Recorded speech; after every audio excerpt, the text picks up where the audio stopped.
Tradition. Quite a word, isn't it?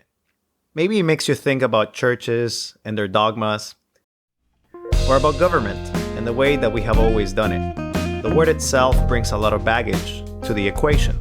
Yet, it is not all bad. It's not all negative when it comes to the word tradition. Some traditions can be quite positive, like eating at the dinner table on Thanksgiving, or practicing your favorite sport every day, or maybe taking a road trip with your friends. Anything that you actually consider that is building up your life. Traditions can be very helpful for a culture as long as we don't accept them blindly. Martin Heidegger, in his book Being in Time, says the following about traditions and how they can limit our horizons. He says, "When tradition thus becomes master, it does so in such a way that what it transmits is made so inaccessible that it rather becomes concealed. It blocks our access to those sources from which the concepts have been drawn." Think about that. Traditions can be quite positive then. They can actually enhance our lives as long as they remain open. The moment that traditions start obscuring the source and not enhancing it, then that becomes a problem. And today I want to talk about a tradition that I think is being forged in the 21st century. That is the tradition of technology as our medium of communication. Social networks, as we may call them. This tradition of social networks is being forged during our time. It is the tradition of the 21st century. And as a part of it, it is an enhancer of life. We can trade, exchange culture, relevant languages, ideas. It has made our life easier. With the click of a button, we can order food, clothing, and anything imaginable. YouTube, Facebook, Instagram has allowed us to connect in ways that we were not able to before. But we have to be careful. And I would have not been able to tell you this 2 weeks ago, or even 3 weeks ago, as I was using Facebook and Instagram, because I wasn't realizing what I was missing out on. Now, I'm not saying that you need to quit the web and, all of that, but I think we need to evaluate the way in which we access our media, the way in which we are using this tradition per se, because we are slowly becoming used to living our lives only digitally.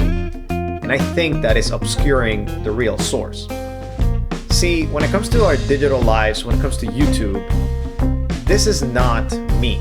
This is just an enhancer of me. I'm a real person, as you are, and the screen only allows you to see what I want you to see.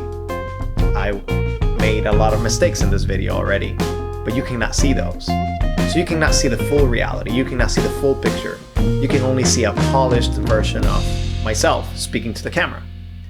And that's what happens when it comes to Facebook or Instagram and everything else. It is a polished version of reality, a polished version of the analog world into the digital world. And it is great. I'm not saying it's terrible, it's from the devil or whatever it may be. But I'm saying that we need to engage and have some balance when it comes to interacting with this. If something that I have learned during this crisis is that I need to be more present in the world and less on my screen. I love technology, and I'm pretty sure you do too. You're watching this video on YouTube, maybe on your phone or your computer. And technology is amazing.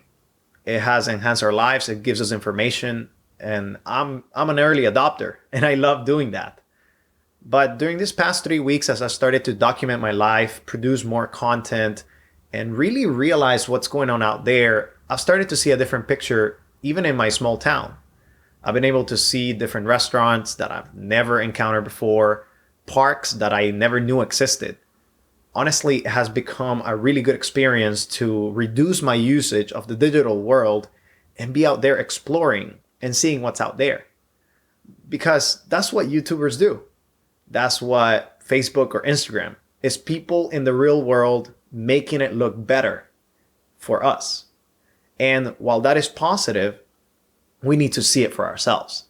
We cannot just blindly trust on someone else, not even me. So that's what I'm saying when it comes to tradition. This tradition of the 21st century with social media, it is helpful. It's amazing. It connects us like never before. But we cannot just accept it blindly. We have to refine it. We have to tune in our usage. because we may be missing out on something else that's out there. If you're only consuming, and you're not giving back, then something is wrong with that tradition. Something is wrong in the way that which is done. And that's what I want you to start rethinking over the next couple of days or weeks as we start going back to a more normal lifestyle. Are you going to be consumed with the screen, or are you going to be out there in the world experiencing life again? So I hope you enjoyed the video. And if you want to see something different, some other topics, or, I'll be exploring other ideas in the future, just drop a comment down below. I'll be interacting there. And go out there, take some time, experience the analog world, because honestly, there's nothing like it. Thanks for watching, and let's make sure to connect with the world again.